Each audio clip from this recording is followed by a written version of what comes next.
chapter 3 tonight. Genesis chapter 3 tonight. I just kind of want to have a discussion with you a little bit. I'm not going to, this message that I have tonight doesn't have as much scripture in it as it normally does. But I want to talk to you about some things that are just kind of going on in the world. We need to have a little reality check right now.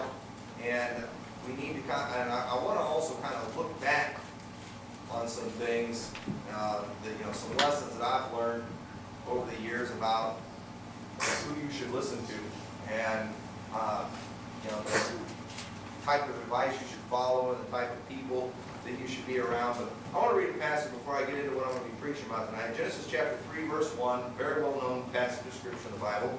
And it says, "Now the serpent was more subtle than any beast of the field which the Lord God had made. And he said unto the woman, Yea, hath God said, Ye shall not eat of every tree of the garden. And the woman said unto the serpent, We may eat of the fruit of the trees of the garden, but of the fruit of the tree which is in the midst of the garden, God has said, Ye shall not eat of it, neither shall ye touch it, lest ye die. And the serpent said unto the woman, Ye shall not surely die. For God doth know that in the day ye eat thereof, then your eyes shall be opened, and ye shall be as gods, knowing good and evil. And when the woman saw that the tree was good for food, and that it was pleasant to the eyes, and a tree to be desired to make one wise, she took of the fruit thereof, and did eat, and gave also unto her husband with her, and he did eat. And the eyes of them both were opened, and they knew that they were naked, and they sewed fig leaves together, and made themselves aprons." So, right here we see the fall of man, and really, what was it that God needed to eat that fruit? What did Satan use? He pushed this idea of, hey, you need to know about something. There's something here that, God's holding back on you. There's something that God knows about that you don't know about, and you need to know this. And you know what? Can we not all admit that we are just naturally, by human nature, curious about things? I mean, all I have to do to get your curiosity is say, you know what? I have a secret. And I'm not going to tell you what it is. Oh man, I got to know. We hate thinking there's it, and I don't have a secret, so don't worry about it. Don't ever figure out what it is. But those things, it gets us, it drives us crazy. Maybe your kids will do that. They'll just go up to one of their brothers and sisters. I have a secret. I know something you don't know, and it drives the other one crazy. Because we want to know things. We have a natural curiosity, and adults, we're no different. But children especially, I think, are really bad. I mean, can we not admit that we just have a natural curiosity? We want to know things. And Eve, she wanted to have that knowledge of good and evil. Now let me ask you, did the knowledge of evil help Eve out? Was she better off after she learned about evil? No. It ruined them. Once they sinned, it's like, maybe she's just thinking, I just want to experience this one time. I want to see what it's like. I want to know for myself. And then after she found out, she, maybe she's thinking, once I do it, I'll never do it again. I just want to know what it tastes. I want to know what the fruit tastes like. I want to know what it feels like. Tommy, I think that microphone went on. It's making, the speaker's making noise. But, or the one for the guitar maybe. But anyway, so she's thinking maybe just one time. And kids do that sometimes. Hey, I just want to experience this sin one time. I want to know what it's like. I want to see for myself. But the truth is, the Bible and history, they prove that there are some things that we're better off not knowing about. And we all know Adam and Eve, they were not better off after they gained the knowledge of evil. But we live in a day and age that worships knowledge, and they just believe, science, knowledge, it's everything. And we live in a day and age, too, where information is really easy to get. If you want to know about something, you can find out real easy thanks to things like the internet. There was a time, when parents, they would try to protect their kids from learning about certain things. Because they knew, they understood, they're not going to be better off knowing about these things. It's not going to help them. But you know what people do? They say they're curious. They say foolish things. I remember one time there was a girl that went to my dad's church, and it was back when the Harry Potter books were real big. And everybody was reading the Harry Potter books, and all the preachers were preaching against the Harry Potter books. And I remember there was this dumb teenage girl that she said, "Oh, I know they're probably bad, but I think I'm going to read them because I want to find out for myself. And while that sounds so great, yeah, people need to find out for themselves. No, what's wrong with just trusting someone and saying, you know what, I'd rather not find out? You know, that's all Eve did. Hey, I just want to see for myself. I want to know for myself what it's like. And, you know, one of the things that made me think about this message, you know, this week at football camp, there were several boys that one of the decisions they made was giving up pornography. And listen, I don't even like talking about pornography, but you know what? It's 2016, and it's an epidemic. It's out of control. And you know what? It's something we need to talk about. While we were there at football camp, one of the preachers was going over the statistics of how many people, how many young boys have viewed it. And I didn't even want to look these things up because I didn't know how to search for it without typing words that I don't even want in my search engine. But I mean, it really blew my mind. I guess I just kind of got a reality check this week as all these young boys are admitting to this. And I remember thinking, you know, how can this be? How is this so bad? I didn't struggle with these things when I was a teenager. But you know why I didn't struggle with those things when I was a teenager? You know what you had to do to get your hands on that stuff when I was a teenager? You had to go to some dirty, nasty adult bookstore to get that stuff.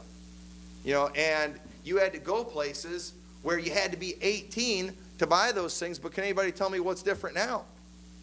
Now, parents are letting their kids carry around smartphones where you can get it on your cell phone. You can go anywhere in their bedroom and they can find things that they should never see. Not only that, when I was growing up, we never had TV and cable and all that stuff growing up.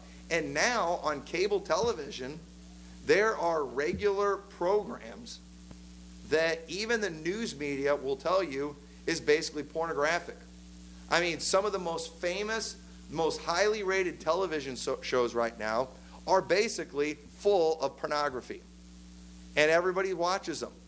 They're talked about like just normal TV that apparently everyone watches, and then we wonder why young men are becoming perverts.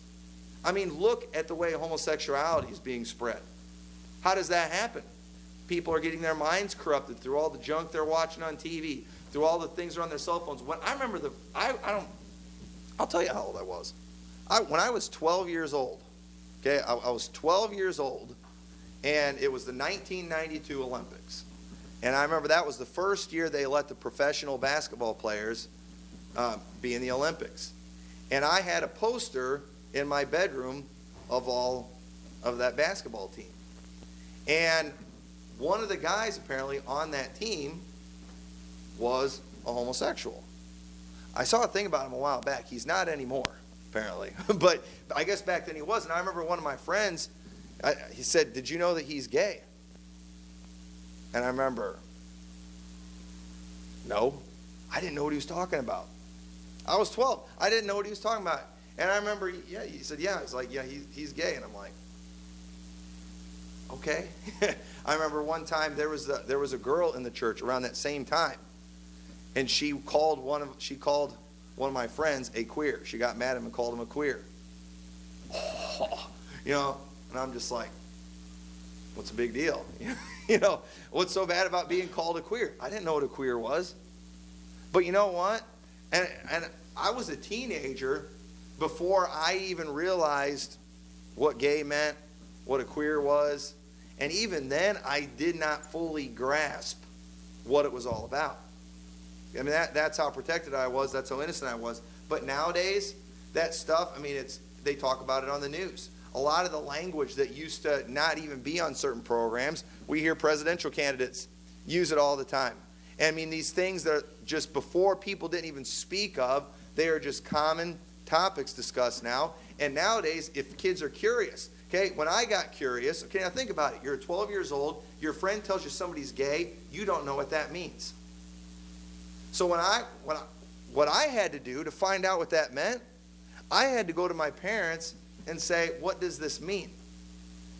And then my parents could tell me. Now, what do kids do nowadays?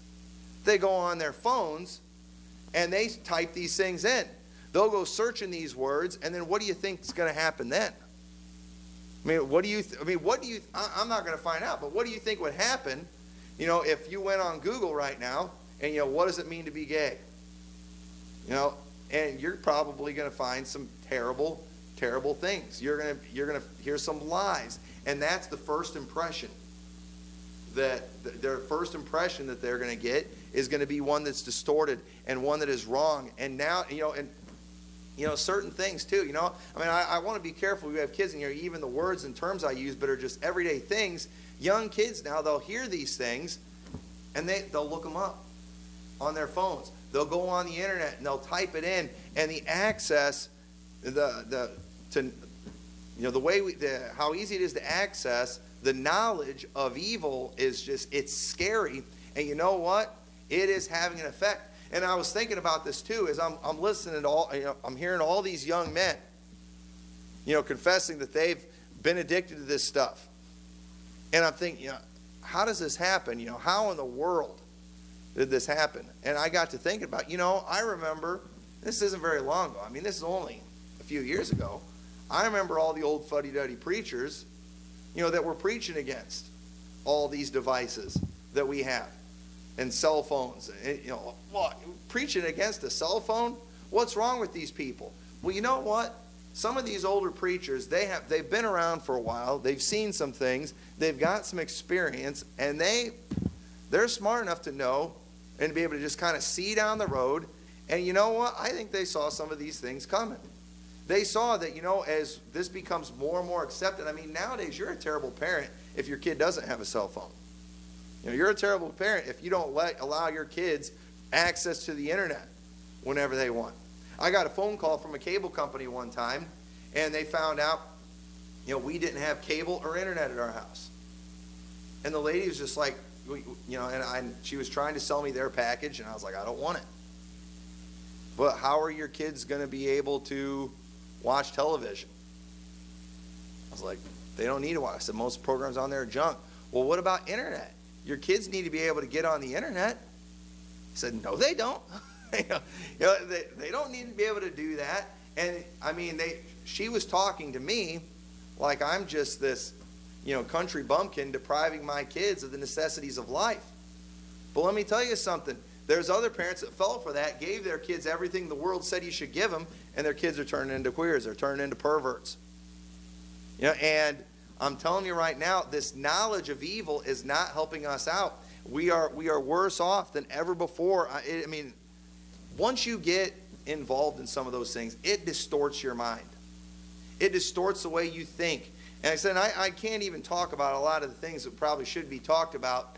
But I mean, it's ruining marriages. It's ruining relationships. Young men in their early 20s, their desires are completely unnatural. What they are going for, it's ridiculous.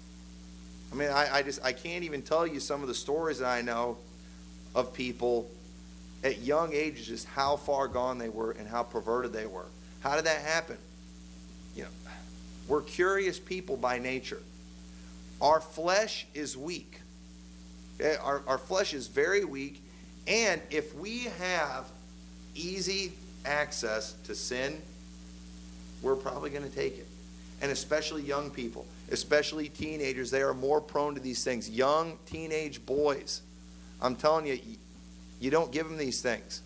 You don't let your teenage boys walk around carrying a can of gasoline in one hand, and a torch in the other hand. Something's gonna happen.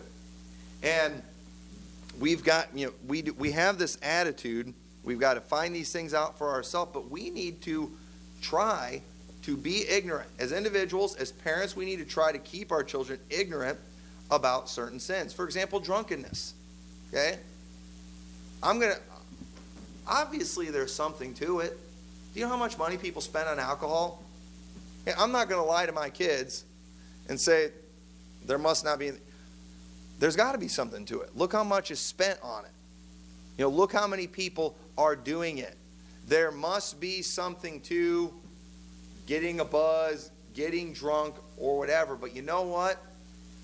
If you don't know what it's like, you're not going to have a whole lot of temptation, are you? I mean, look at the drugs. We know, everybody knows the stories about drugs. Even kids in the public schools, they do a lot of teaching about drugs and what it can do, but yet look how much drugs goes on in schools. I mean, I was talking to a guy who has a ministry in the public schools, and he was telling me about heroin usage in the public schools, and it blew my mind. Middle school kids, grade school kids, messing around with heroin. What in the world? I didn't even know what heroin was. I was in my 20s before I even knew what heroin was, or before I had even heard of it. I could, if I saw it, I wouldn't know what it looked like today. I found out what heroin was because we had this guy that I worked with that was an absolute freak show, scary dude that found out he was somebody that messed with that stuff. And after I saw this guy's life and the way he acted, I saw him one day just leaving work crying. He was one of the scariest looking guys you ever saw. He was a tough looking guy, but I watched him walking out of work one time bawling. It was weird. Turned out he had messed up some stuff, did some things wrong, and just got overwhelmed. Instead of going and fixing it, he just lost it, started bawling, and walked out of work. So, right then, I'm never trying heroin. I associate heroin usage with people like him. The guy had tattoos on his head. He had a dog that looked happy on one side of his head and a dog that looked mad on the other side of his head. And that was just symbolic of, he said, this is kind of how I feel. Some days I feel like this dog, some days I feel like that dog. Probably had something to do with the drug usage. That up and down, that roller coaster. And I don't want to know what it's like. I don't know what it's like to get high. I don't want what it's like to get a buzz. Immorality. Okay? Obviously there's probably something to some of the things that people do, the physical sins that people are involved in, but you know what? You are better off not knowing what it's like. Teenagers, they think, I just want to experience this one time. I'm just going to do this one time. Boyfriend and girlfriend, just one time, let's do this, and they think it'll just be that one time, and they won't do it again. They'll control themselves after that. You are more likely to sin the second time. It's just the way it is. You are, once you have committed a sin, it is easier to commit a sin the second time than it is the first time. The first time, the one thing you have going for you, hey, I've never done this before. The other, I've never done this before. I've always been taught not to do this. We're afraid of the consequences of doing those things. And the consequences don't always come down on us right then. And so the next time we're a little more emboldened to do it again, and you're just better off not finding out what it's like. The worldly entertainment. Okay, I don't get what attracts people to rock concerts. I don't get it. There must be something to it. People spend a lot of money. They'll travel long distances to go to these rock concerts. They'll do their things where they get, in crowds on two different sides, and the crowds will ram into each other. That sounds stupid to me, but you know what? There must be something to it. Well, I just want to see for myself. No, that's foolish. I don't want to know what it's like. I don't want to find out what it's like, because you know what? I see where people end who try all those things. I've seen the end of those who want to try all the sins, who did find out for themselves, and it's not pretty the way it ends. Why don't we just start learning from other people's mistakes? Why don't we just learn from what Adam and Eve did and say, you know what? They weren't better off when they understood the knowledge of good and evil. You'll hear these preachers sometimes, they'll get up and they'll start almost glorying in their past sins. Start talking about the things that they used to do. And it's like, are you people absolutely foolish? You know how many young boys are in here that are wanting to try these things out, that are tempted trying these things? And you know what? God was merciful to you. Nothing happened. God was merciful to you. You got saved. You got out of that. But do you understand that you telling these funny stories that we're all laughing at right now is only going to embolden them and say, you know what? He turned out okay. I'll be okay too. But they might not be okay. It is different when a person knows the truth. Okay, if we sin willfully after we receive the knowledge of the truth, there is no more sacrifice for sins. In other words, you're going to get in trouble. You will be punished. There's no way you can make up for that. You're going to deal with the consequences. And these guys they're glorying in these stories about when they were ignorant. They'll tell these stories about these stupid things they did. Oh, that was back, that was BC. That was before Christ. So this is funny. No, that stuff's not funny. Those things, if some of these other boys do it, might land them in jail. They'll really ruin them. They'll stick them in a prison full of a bunch of perverts and criminals that are just going to teach them how to get farther and deeper into sin. And there is no limit to how deep people can go in sin. We don't need to learn these things. The movies, the TV shows that people are talking about. We don't need to find out what those are like. Yeah, obviously, there must be some entertainment value to these things, but we don't need to know. We don't need to find out what it is that attracts people to these things. There's a couple different. There's one preacher in particular I know of that he was going to do some study about music, and he was going to do some preaching against rock music. And so he started doing some research into rock music, and the way he did his research, he went and bought a bunch of rock music and listened to it. And he'll tell you today that was foolish, that he should not have done that because he got things in his head that now he can't get out of his head. That was very foolish. I listened to a preacher one time, I don't remember who it was, some guy gave me a tape of this preacher preaching to a bunch of teenagers against the evils of rock music, and he is playing clips of these songs. I'm driving in my car, and all of a sudden, just boom, this horrible music comes through. And he played a clip to these kids. That's only going to get them curious about these things. When you start naming all these groups, he's naming all these groups, that just makes kids curious. Oh, I wonder who that is. That's why they like you talking about things. That's why people hashtag things on Twitter. What's trending on Twitter? Oh man, everybody's talking about whatever. What is that all about? And they'll get curious and go see. What's trending on Google right now, and people who had no interest in something, they'll see, man, whatever's trending on Google right now, I need to find out what that is. And this preacher, he's up there and he's naming off all these groups, and then he starts talking about lyrics in these songs. He starts talking about pictures that are on the albums, and you can tell he has these pictures right in front of them, and he is in detail describing what's on there. And I'm thinking, you're telling all these kids out there, stay away from this, stay away from this, stay away from this. And they're curious about it. They're naturally curious about these things while you've got it right in front of you. Don't anybody look at what I have in front of me. I'll explain it to you. I can see it, but you can't see it. So I wish I knew who that guy was. Because he's an idiot, and if I ever find out he's preaching somewhere, I'm not going to go listen to him. That guy's foolish. He's probably by now a pervert and out of the ministry or something. With all that he had exposed himself to. Just absolutely ridiculous, and we need to remain ignorant about these things. Look at Psalms 101. We looked at this passage last week. We're part of it. I want to look at a little more of it. But look at what Psalms 101 we'll start reading verse 1 says.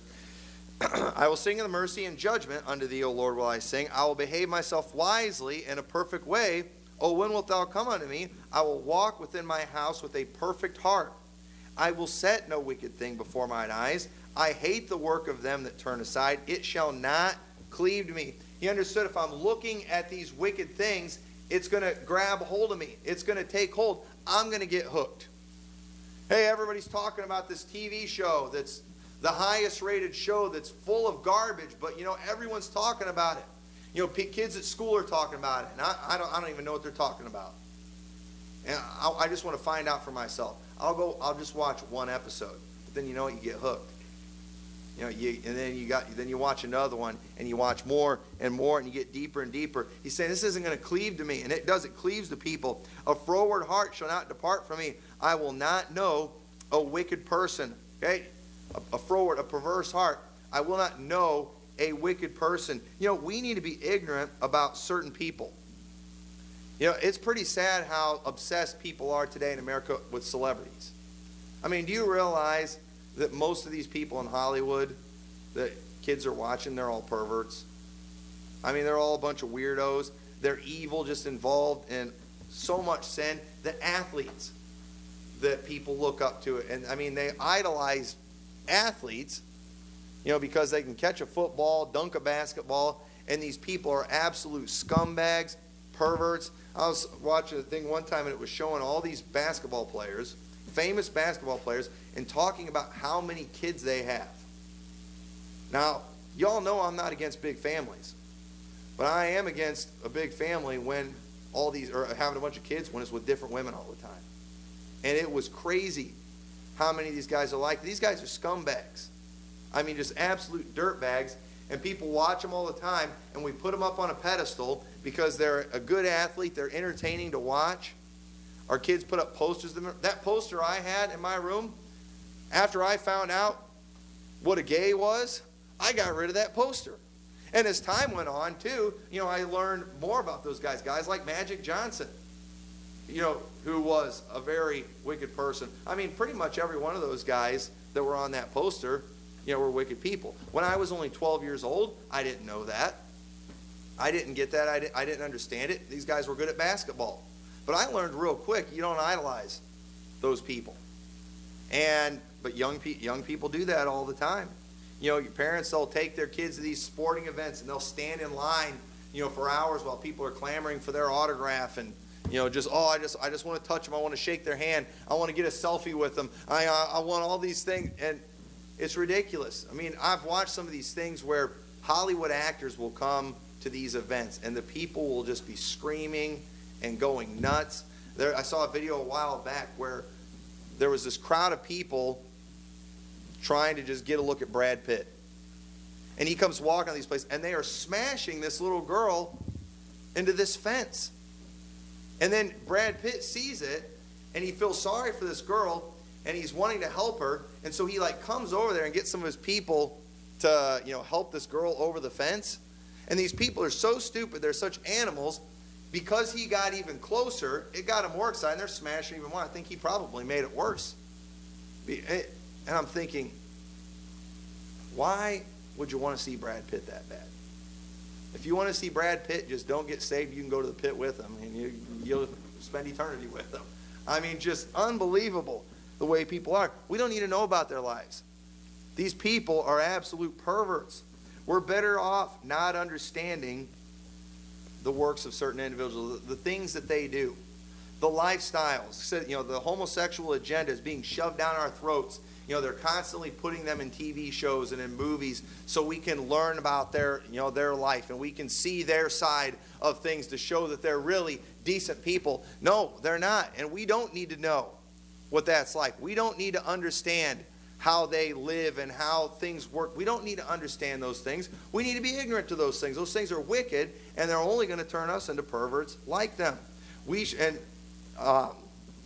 read a few more verses. In verse 5, it says, "Whoso privily slandereth his neighbor, him will I cut off. Him that hath an high look and a proud heart will I not suffer." Okay, you ought to watch these actors when they come out and everybody starts screaming. Man, they really strut their stuff. It's kind of like a lot of preachers today, too. They'll come and they'll preach at these events, and everybody starts screaming and going crazy. And they go out there and they strut their stuff just like that. And many of these guys end up falling into sin. First youth conference I ever went to where people just went absolutely crazy for the speakers. I mean, when the speakers came into this youth conference, there was a couple thousand teenagers there. And, I mean, they did it. They introduced them kind of like at the basketball games where they get the lights going and the music, and they announce them, and they all come running, and everybody goes crazy. First time I went to youth conference like that, I was pretty blown away by it. And everybody was running and screaming. And do you realize that almost every one of those preachers that are at that youth conference are either not in the ministry or have jumped over to other religions and things? Man can't handle that type of praise. I mean, most of those preachers that were there, almost everyone that year, that very church today wouldn't have them back because these guys have all gotten involved in junk and gotten themselves in trouble with immorality and things. And I'm telling you, whenever we're just worshiping people that are evil, people that we should we're not supposed to be like. We're not supposed to learn their ways. We are setting ourselves up for great danger. Verse 7, he that worketh deceit shall not dwell within my house. He that telleth lies shall not tarry in my sight. That tells me right there we shouldn't be worshiping and idolizing these politicians. It was pretty pathetic during the Republican primary, all the preachers that followed around some of these candidates, getting their pictures taken with them, praising them, calling them men of God, heroes of the faith, guys that were just as slimy and scummy as the rest of them. But they happened to cater to Christians. Liars, cheats. They just did crooked things, and they just overlooked it. And they put these guys up on a pedestal. Verse 8, I will early destroy all the wicked of the land, that I may cut off all the wicked doers from the city of the Lord. It's not going to be good for these people. And we don't need to learn their ways. We need to be ignorant about it. I've often sat there and I've wondered, how does a person just stand up there and just lie straight face to people? How do you do that? How can you just get up there and be so fake and just lie and not just... If I got up and gave a speech like some of these guys do, I like to think that after I got done doing that, I'd walk off the stage, go in the bathroom, and throw up because I felt so bad. I went and saw Ted Cruz in person. I watched him give a speech, and it was so fake, it was so scripted, it was so plain. He said some things I liked in there, but you know what? I didn't. After seeing him in person and hearing, I didn't believe it. And it did. It just, and some things that I learned about him after that, I thought, how did that guy not go out and throw up after he got done? I'll give him the benefit of the doubt. Maybe he did. But I doubt it, because I saw him on TV that very same day at another place giving the exact same speech, doing everything the exact same, telling the same jokes, using the same emotion. It was the most scripted, fake thing I ever saw in my life. And I was just like, you have got to be kidding me. I'd like to think at least after the second time I went and told those same lies, I'd go throw up. But who knows how many times he did that, gave that same speech, just ridiculous. You know what? I don't want to learn about these people. I don't want to know what their life is like. I don't want to watch reality shows about these people. It's ridiculous. I could care less about where they live, how they live. I think we're better off not knowing about these things. I think we'd be better off if we didn't keep up with the Kardashians and find out how those people live their lives. They are just as wicked as all get out. But you know what? Apparently that's like one of the most highest rated reality shows. I remember they came out with an app you could get, some kind of Kardashian game. And I remember when I saw that, I laughed. I thought, that is so stupid. Who in the world is going to get that? Well, I heard him talking on the news a while back. They've made a fortune off that app. Apparently, a ton of people love it. Oh, well, I wonder what I'm missing. Maybe I should go find out what it's like. No, forget it. I'd rather not know. I'd rather remain ignorant about those things. We ought to be ignorant concerning the things that the world fears. Look at Jeremiah chapter 10, verse 1. It says, hear ye the word of the Lord, word which the Lord speaketh unto you, O house of Israel. Thus saith the Lord, learn not the way of the heathen, and be not dismayed at the signs of the heaven, for the heathen are dismayed at them. For the customs of the people are vain, for one cutteth the tree out of the forest, the work of the hands of the workman with the axe. They deck it with silver and with gold. They fasten it with nails and with hammers, that it move not. They are upright as the palm tree, but speak not. They must needs be born, because they cannot go.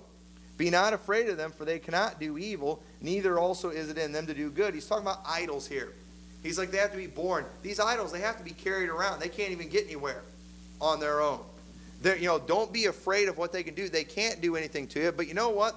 The heathen, they would get scared by idols. Ooh, look at this statue that we built. It can kill you.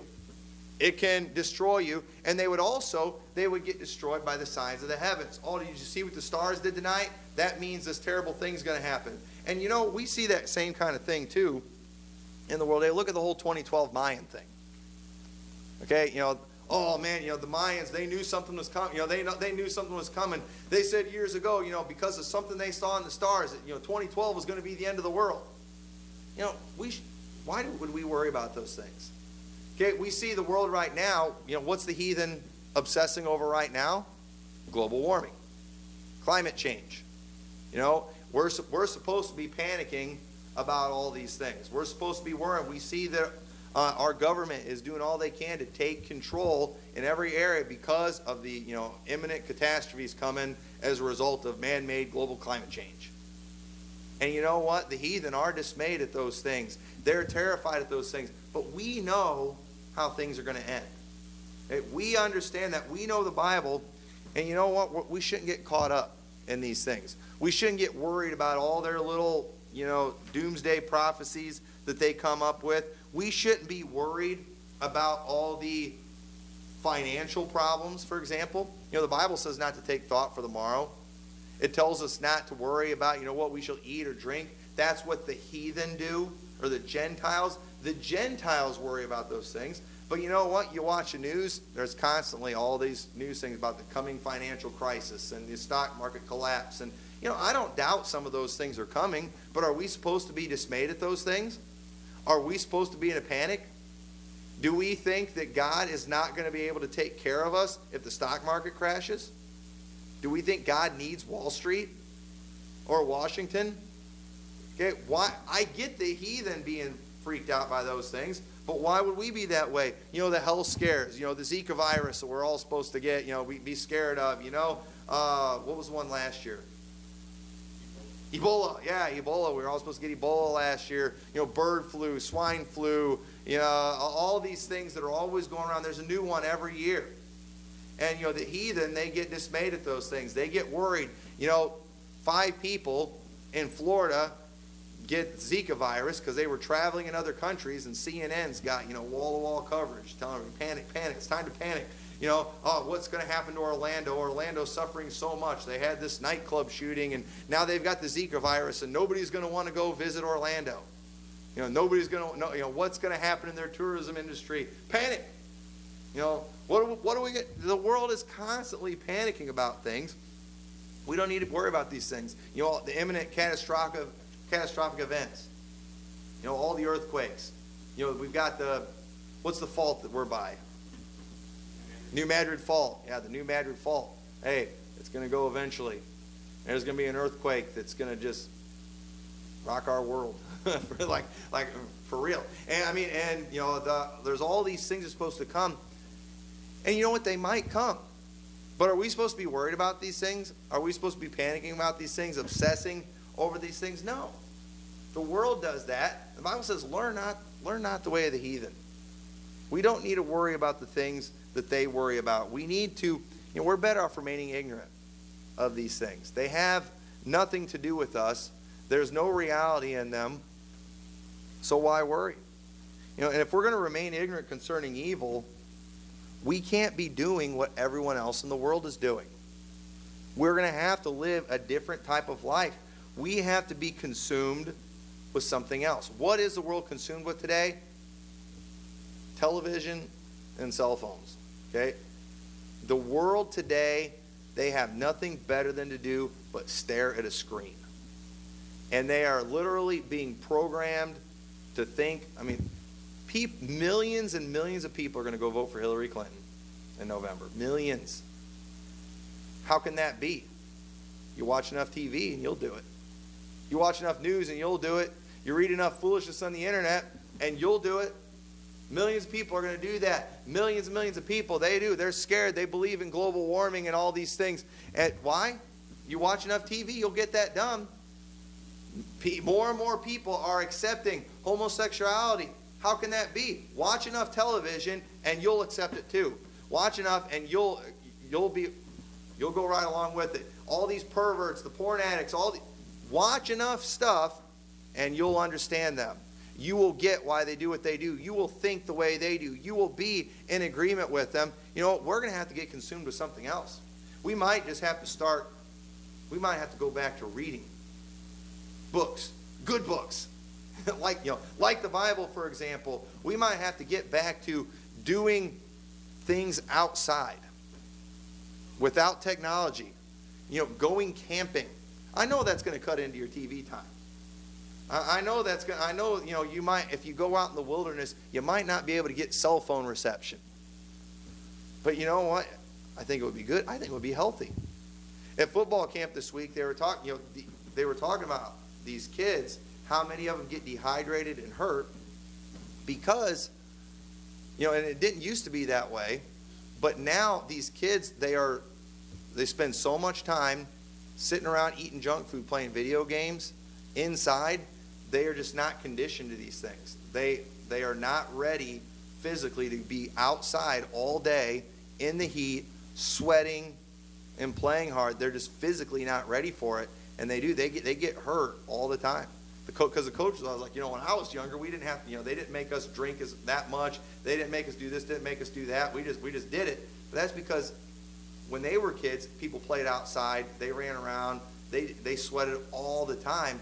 Kids these days don't do that, and so they get hurt a lot easier. When we were at Emily's graduation in Rock Falls, it was hot that day, and we're sitting outside, and I'm standing down there with Lana, and there's all these moms that just kept bringing these pale boys. It was always these pale boys that were just, the moms are taking them out. They had to leave because these kids that are like all flushed and looked like they were about to die.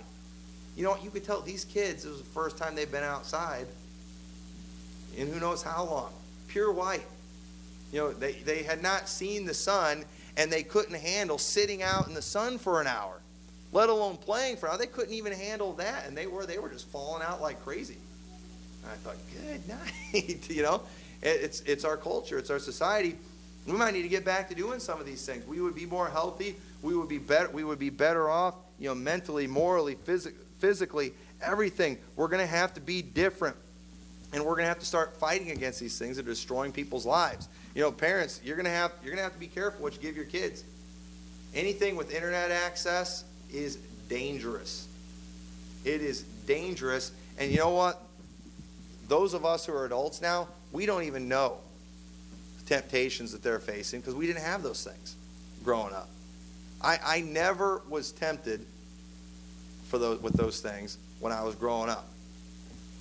I had no access to it. I didn't even know what it was. And so I was fine. I had a happy childhood. I stayed out of trouble as a teenager. I didn't think I was staying out of trouble. It seemed like I got in trouble all the time. But now when I see what kind of trouble teenagers get into today, man, it was a breeze. My parents had it really easy. But I'm telling you, there's so much danger out there, and we've got to watch this stuff because it is. We can't be turning out perverts. Listen, my daughters need somebody to marry. I don't want them marrying some pervert. I don't want them marrying some sissy boy. And so we've got to watch this stuff and really take it serious. What you know can hurt you. I've always said what you don't know can't hurt you. I say that usually with food. There's certain things in it I don't like, I don't want to know, and I'll be fine. But if you do know, the knowledge, it can hurt you. What you know can hurt you. The knowledge of evil does not help. Kids, the things that you're curious about now that you do not understand, enjoy your ignorance. See how long you can remain ignorant and count it as a blessing. Thank God for it, because if you learn, the more you learn, the harder it's going to be to do right. So let's all stand together.